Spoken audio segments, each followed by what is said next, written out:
Guys இன்னைக்கு செல்வி cooking சேனல்ல தேங்காய் சாதம் தான் பார்க்க போறோம். இது தேங்காய் எண்ணெயில செய்யறப்ப இன்னும் நல்லா டேஸ்டா இருக்கும். வாங்க எப்படி செய்யறதுன்னு பார்க்கலாம். ஸ்டவ் ஆன் பண்ணிட்டு வாணல் வச்சுக்கணும். அதுல 3 டேபிள் ஸ்பூன் தேங்காய் எண்ணெய் ஊத்திக்கோங்க. எண்ணெய் சூடானதும் கடுகு உளுந்து போட்டு தாளிச்சுக்கோங்க.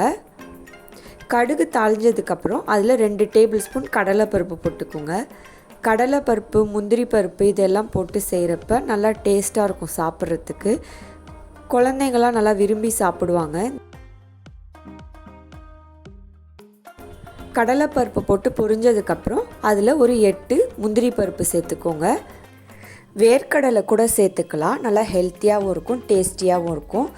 குழந்தைங்களுக்கெல்லாம் செஞ்சு கொடுக்குறப்ப வேர்க்கடலையும் சேர்த்து செஞ்சு கொடுங்க. அதுக்கப்புறம் அரை பீஸ் இஞ்சி சின்ன சின்னதாக கட் பண்ணி சேர்த்துக்கோங்க. அப்புறம் ஒரு கொத்து கருவேப்பிலை சேர்த்துட்டு எல்லாத்தையும் நல்லா வதக்கி விட்டுக்கோங்க.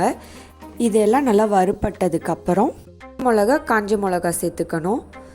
இந்த மாதிரி 2 மிளகாவும் சேர்ந்து செய்கிறப்ப இன்னும் நல்லா டேஸ்ட்டாக இருக்கும்.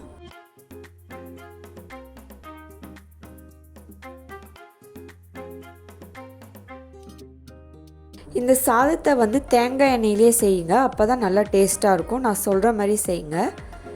இப்போ மிளகாலாம் நல்லா வறுபட்டதுக்கப்புறம் அதில் அரை டேபிள் ஸ்பூன் பெருங்காயத்தூள் சேர்த்துக்கோங்க.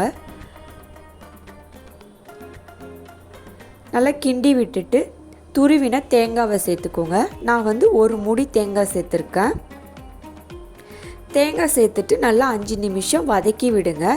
தேங்காய் நல்லா குக் ஆகணும். அதுக்குன்னு தீச்சிடாதீங்க. மீடியம் ஃப்ளேமில் வச்சுட்டு வதக்கி விடுங்க. தேங்காய் நல்லா வறுபட்டதுக்கப்புறம் அதில் உப்பு சேர்த்துக்கோங்க. தேவையான அளவு உப்பு சேர்த்துக்கோங்க. காரம் உப்பு எல்லாம் உங்களுக்கு தேவைக்கேற்ப சேர்த்துக்கோங்க.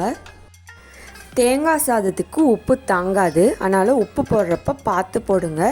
கிண்டினதுக்கப்புறம் டேஸ்ட் பார்த்துட்டு உப்பு கம்மியாக இருந்தால் அதுக்கப்புறம் சேர்த்துக்கோங்க.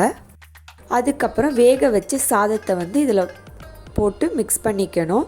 மிக்ஸ் பண்ணுறப்ப அதில் 2 டேபிள் ஸ்பூன் தேங்காய் எண்ணெய் ஊற்றி கிண்டுங்க. இப்படி செய்கிறப்ப நல்லா வாசனையாகவும் இருக்கும். ஊறி போனதுக்கப்புறம் நல்லா டேஸ்ட்டாகவும் இருக்கும். இந்த மாதிரி செஞ்சு குழந்தைங்களுக்கு கொடுங்க, விரும்பி சாப்பிடுவாங்க. ட்ரை பண்ணி பாருங்கள், எப்படி இருக்குன்னு கமெண்ட் பண்ணுங்கள். மறக்காமல் செல்வி குக்கிங் சேனலுக்கு சப்ஸ்கிரைப் பண்ணிவிடுங்க. தேங்க்யூ.